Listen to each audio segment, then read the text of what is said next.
Chapter 7 Shri Ganeshaya Namaha Jai to you, Rama Meghashama Sitapate Dashrate. You are a refuge to the saints. It was by your blessings that the monkeys gained strength and defeated Ravan in Lanka. Your blessings always bring victory and fulfillment of all desires. A favorite of a king, howsoever incapable he may be, becomes lovable to the ministers. Am I suitable for such a favor? With this question, O Panduranga, I realize that my condition is more pitiable, as I lack real knowledge and devotion. My mind is always unsteady, suspicious, and full of desires. With all this, how can I expect to get your favor? Logically, it is all right. But oh God, even Puranas said that you have got a genuine liking for the sinners. It is no wonder if you liberate the pious ones. But real greatness lies in saving a sinner. Since there is nobody greater than you in this world, I invoke you to ignore my sins and bless me. Narayan, accept this Dasganu, who has surrendered at your feet and uphold your greatness.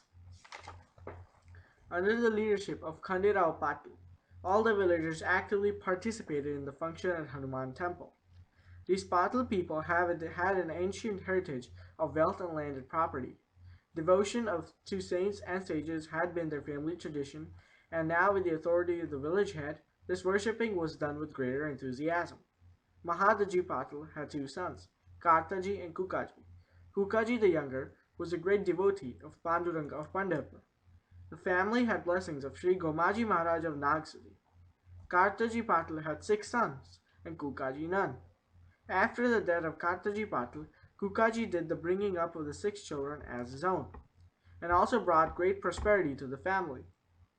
After Kukaji, Khandu Patil became the head of the family. He was a terror to the people, and used his authority fearlessly.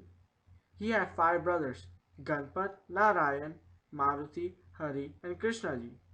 In addition to the authority of Patil wielded by him, he possessed a lot of wealth too. All brothers were fond of regular exercise, playing swords and sticks. Hari Patil liked wrestling. For namesake, all the celebrations were for Lord Hanuman, but in fact, everybody was interested in pleasing the Patil. The attitude of Patil was rude and unreasonable, which frequently resulted in quarrels and disputes in Shega. He abused everybody and did not spare even the saints. Patil, with his brothers, went to the temple of Lord Hanuman and started jesting Shri Maharaj by making bad puns on his name. One of them even challenged Maharaj to come out for wrestling and prove the greatness bestowed upon him by the people. The brothers asked Shri Maharaj to prove his greatness, and failing to which, should get ready for beatings at their hands. Shri Maharaj just laughed away the remarks and never got angry. Looking to this rude behavior of Patil brothers, Sri Bhaskar said, Maharaj, let us go to Akoli, away from these insolent boys, corrupted by their strength, money, and power. Sri Maharaj replied, Bhaskar, wait a bit. All these Patil brothers are my great devotees. They like modesty, but see them closely to know their affection for me. They are just like my sons, and have already got the blessings from the saints. Executive power generally is accompanied by rudeness. How can a tiger behave like a cow? Can fire ever be cold? Sword will be useless if it is soft. After some time, this insolence disappears as muddy water of rainy season becomes clear in winter. One day, Hari Patil came to the temple and said to Sri Gajanan, Come on, wrestle with me and I will defeat you. Don't sit quiet chanting Gan Gan Ganatabote. All people praise you, and I want to test the greatness of yours today. If you defeat me in wrestling, I will give you a prize. Maharaj accepted the challenge and sat down, saying, Come on. If you are really strong, come and pull me up. Hari Patil wrestled and applied all his strength, but could not move Sri Maharaj an inch even. He used all strength and tricks of wrestling, and his body started perspiring, but could not move Sri Maharaj at all. He realized that though Maharaj appeared thin and frail, his strength was like an immovable mountain, and that is why he, like an elephant, ignored all the teasings from others. Hari Patil felt himself like a jackal before an elephant, or a barking dog before a tiger. Accepting defeat, he, who never bent down before anybody, now desired to surrender and bow before Sri Gajanan Maharaj. Looking to this condition, Sri Maharaj said, Now defeat me or give me the prize promised by you. Wrestling is the best of all manly sports. Shri Krishna and Balram played wrestling in their childhood. Mustik and Chanuk, the great wrestlers and the bodyguards of Kans, were killed by them. Good health is the best wealth. Second is landed property, and third is money. Shri Krishna, who was living on the banks of Yamuna, made all the boys of Gokul strong. I want you to do the same and make the boys of Shegaon strong. Shri Maharaj said that this was the only prize he wanted. Hari shrewdly replied that it was possible only with his blessings. Since then, Hari started behaving well with Shri Maharaj. Looking to this, his other brothers started questioning such cowardly behavior of Hari Patil. They said, "We being the sons of Patil, the highest authority of the village, should not bow down before such a naked man. This madman is getting unnecessary popularity and we should take immediate steps to stop it in public interest. And if we neglect our duty, people will go astray. It is our duty to caution people in time. Hypocrites put on the dress of sages, and innocent people are befooled. Gold has to stand an acid test to prove its genuineness. Incident of sugarcane showed Saint Tukaram's control over his mind, and Dhyaneshwar accepted the saint only when he made a buffalo to speak. As we should not respect anybody without proper test, Sri Gajanan Maharaj too should be put to test." Saying so, they came to the temple with a bundle of sugar canes. Hari Patil was quiet, but the other brothers said to Shri Maharaj, "You fool! If you want to eat these sugar canes, fulfill our condition. We shall beat you with these sugar canes, and if this beating does not raise a mark on your body, then only we shall accept you as a yogi." Shri Maharaj smiled and ignored their talk like children's prattle. Maruti said, "He appears to be afraid of sugarcane beating." Ganpati said, "His silence implies acceptance of the beating." Saying so, all brothers rushed and started beating Shri Maharaj with the sugar canes. All people in the temple except Bhaskar started running away. Bhaskar appealed to them to stop beating Shri Maharaj. He said, "Please do not beat him. You are born in the Patil family and so should be kind to others. If you do not think him to be a great saint, treat him as a poor innocent man and ignore. Brave hunters always attack only tigers and never shoot at insects. Hanuman attacked and burned Ravan's Lanka and not the huts of the poor people." The boys replied, "People of this village treat him as a great saint, and we therefore want to test his greatness, so you keep away." Saying so, the boys started beating Shri Maharaj with sugar canes like a farmer beating grain bunches to take out the grains. Shri Maharaj kept on smiling and did not reply. The beating did not raise a single mark on his body. Looking to this fact, the boys got afraid and bowed before Sri Gajanan Maharaj, saying that he was a real yogi. Shri Maharaj said, "O boys, your hands must be aching by beating me, and so to refresh you, I will give you sugarcane juice."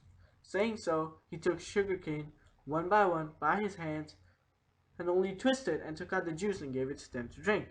Thus, Shri Maharaj squeezed the juice out of sugar canes without any machine. The boys were very happy. People said that this was possible due to the yogic strength of Shri Maharaj. By this miracle, Shri Maharaj conveyed that if we want to make our nation strong, we must learn yoga. The boys prostrated before Shri Maharaj and went away. They told the story to Khandu Patil, saying that Sri Gajanan is really a god in Shegaon. He was surprised and started going to Shri Maharaj, but his rough way of speaking to him did not change. He used to call Shri Maharaj as Ganya or Gajia. This calling a person in singular manner occurs in two cases. One, when there is intimate love, as between a mother and a child. Second is when a person speaks to his servants or poor people. Patil is accustomed to speak in a singular manner, as all the people in the village are his subjects. And that was the reason that Khandu Patil called Sri Maharaj as Ganya or Gajia. But in his heart, he had great respect and love for Sri Maharaj. It was just like a coconut, which had a hard, rough surface, but inside there was sweet and tasty kernel. Once Kukaji called Khandu Patil and said, "You always say that Sri Gajanan Maharaj is a great saint. Then why are you dumb before him?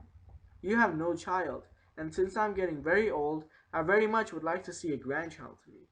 You go and request him to bless you with a child. If he is a real saint, he will fulfill your desire." Kandu Patil went to Lord Maruti temple and said to Shri Maharaj, O Ganya, my uncle has grown old and desires to see me getting a child. People call you a saint, able to fulfill all his desires, and I wish you to prove it by giving a child to me. Maharaj said, It is good that you have begged for something from me. You have got power, money, and you believe in your efforts. Then why are you asking me for this favor? You believe that power and money can give you anything. Then why not get a child by your own efforts? You have got a lot of land, money, mills, and shops, and nobody disobeys you. Then why don't you order Brahma to give you a child himself? Kandu said, This is something beyond human efforts. Crops need water for their growth, but bringing rains is not in the hands of human beings. This is why in famine, lands lie dry. But once the rains come, human efforts prove fruitful. Same isn't the case with me. At this, Swamiji smiled and said, You have now begged for a child. Since it is begging, I bless you. I bless you that you will get a son, whom you should name as Bhikya. It is not entirely in my hands to give you a child, but I will request the Almighty to fulfill your desire. You will get a son, and in return I ask you to feed mango juice to Brahmins every year, as a token of your gratefulness. Kandu accepted it, went home, and told his conversation to his uncle. Kukaji was very happy. After some days, Swamiji's blessings proved true, and Kandu Patil got a son. He was very happy, and Kukaji's happiness knew no bounds.